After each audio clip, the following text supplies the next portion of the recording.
Namaste, this is JVN Dr. Vishal Saxena, Associate Professor in Mathematics and Statistics in Jayoti Vidyapeeth, Women's University, Jaipur.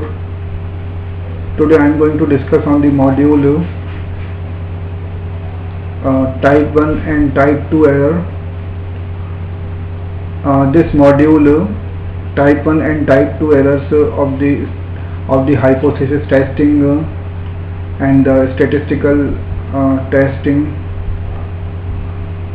just belongs to the subject, belongs to the course of biostatistics and under the program of BSc FND third semester, BTech, MTech, FBT third semester and BTech FBT third semester of the university. This session, this module of Type 1 and Type 2 errors of hypothesis testing and the sampling hypothesis testing is important because as all we know that the error is an important part to be just considered in every concept when we do some experiment or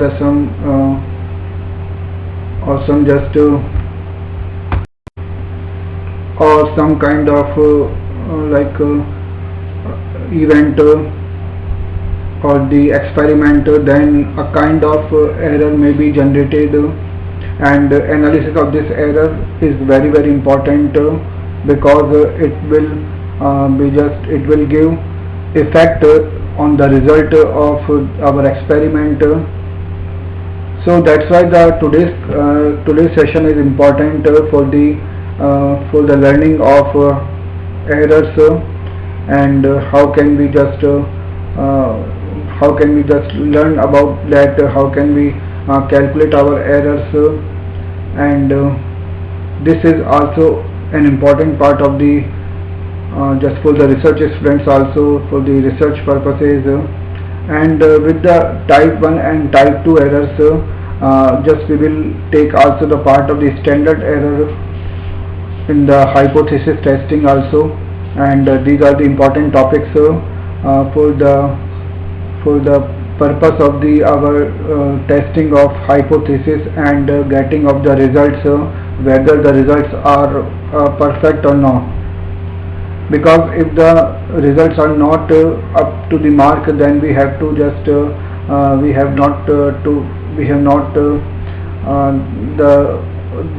not on the right way to accept the hypothesis. We have to reject the hypothesis and we have to do our experiment again and for the right or the correct result. So for the today's session we are going to share some slides for our this kind of errors, these kind of errors, and we take some examples today also to explain the errors in more better form. So in statistical test theory, the notion of a statistical error is an integral part of the hypothesis testing, and thus we can say that the error is an integral part, is an important part of the hypothesis testing, and the test goes about the choosing about two competing propositions called null hypothesis. The null hypothesis is denoted by H0 while the alternative hypothesis is denoted by H1. So it means the concept of the hypothesis testing, the errors will arise in our along with our null hypothesis, and how can these errors are generated. We study about this. This is conceptually similar to the judgment in a court trial, and we are explaining with the judgment in a court trial example. The null hypothesis corresponds to the position of defendant. So it means here just we can assume that the position of defendant is like similar to the null hypothesis, and where just as he is presumed to be innocent until proven guilty. So we will just assume that or just we can take this innocent until proven guilty. So the null hypothesis presumed to be true until the data provided convincing evidence against it. So is the null hypothesis presumed to be true until the data provide convincing evidence against to it.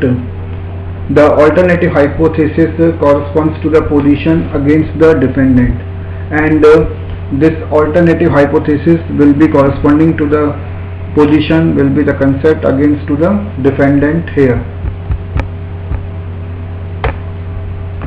Now just we are taking the parts of the type 1 and type 2 error. The first type of error, the first kind of error is the error generated when a true null hypothesis is rejected by our test, our applied test. So if the null hypothesis is true, but our test which we have applied reject this true null hypothesis, then definitely a kind of error will be generated, and this error is called the type 1 error. And this can be just considered to corresponding to the convicting and innocent defendant.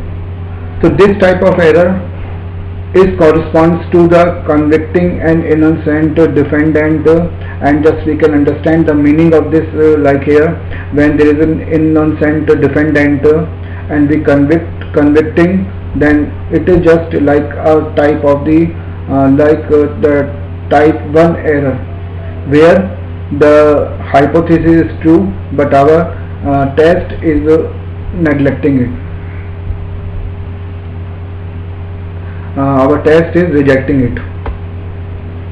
Now in the type 2 error, what is just the concept, if a false hypothesis, if a false null hypothesis is accepted by our test, so that just creates a kind of the error, and this kind of error is known as the type 2 error. So the second kind of error is the failure to reject a false null hypothesis as a result of a test procedure. So it means when a false hypothesis, when a false null hypothesis is accepted by our applied test, then the such generated error is called the type 2 error, and this type of error corresponds to the acquitting a criminal. Just we can take this kind of error as corresponds to the acquitting a criminal. Now the standard error. The standard error of a statistic is the standard deviation of its sampling distribution. So standard error is a very important part also, and it can be considered as a standard deviation of a statistic for its sampling distribution, or an estimate of that standard deviation. So that can be considered as the estimate value of the standard deviation. And if the statistic is taken as mean, then the standard error of this statistic mean is called the standard error of the mean. Now the standard errors provide simple measures of uncertainty in a value and are often used because. So we we use these standard errors, and these errors provide simple measures of uncertainty in a value. So what are the reasons for this to apply? In many cases, if the standard error of several individual quantities is known, means when we know the standard error of the simple several individual quantities, then we can find the standard error of the some function of some function which is related to these quantities. Second point, when the probability distribution of the value is known, when the probability distribution of the value is known, then the concept of the standard error can be used to calculate an exact confidence interval. Means when the probability distribution of the such value is known, then this concept of standard error can be used to calculate an exact confidence interval. While when the probability distribution is unknown, if the probability is unknown, distribution is unknown, then still we can use the concept of this standard error, and for example, Chebyshev's inequalities can be used to calculate a conservative confidence interval. And as the sample size tends to infinity, the center limit theorem guarantees that the sampling distribution of the mean is asymptotically normal. So in the three ways we can use the concept of the standard error, and the standard error of mean is given by the formula sigma x bar is equal to sigma upon under root n, where sigma is the standard deviation of the population and n is the size of the sample. So this is the formula. Sigma x bar equal to sigma upon under root n is the formula to calculate the standard error of the mean, and sigma is representing the standard deviation of the population and n represents the size of the sample. Now in this question, in this example, we have to find the standard error. How can we find it? So first of all, to find the standard error, we have to find the mean value, because we have to find the standard error of mean. So x bar is given by the sum of the data upon n. So n is equal to 5 and sum of data is equal to here 270. So the x bar, the mean value is equal to 270 upon 5, which is equal to 54. And next we have to find the sample, the standard deviation. So s is equal to under root of 1 upon n minus 1 into x1 minus x bar whole square plus x2 minus x bar whole square and plus till xn minus x bar whole square. X bar is the mean value, n is the total number of data, and x1, x2, x3, xn are the values of the given data. So just now we have to put the values corresponding to these notations, and then we get s equal to 34.86, and therefore standard error of mean is given by sigma upon under root n, and that is equal to 34.86 upon under root n, that means 5, and which is equal to 15.63. So by this concept we can calculate the standard error of the of our statistic used in the statistical distribution.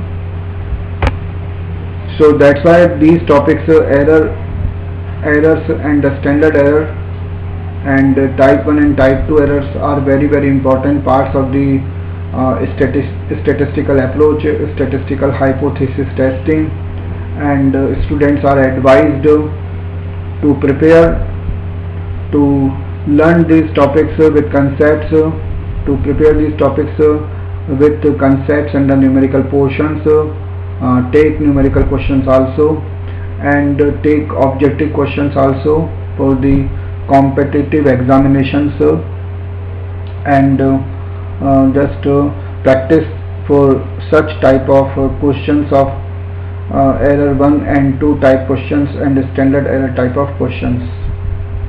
With this I conclude my today's session. Thank you.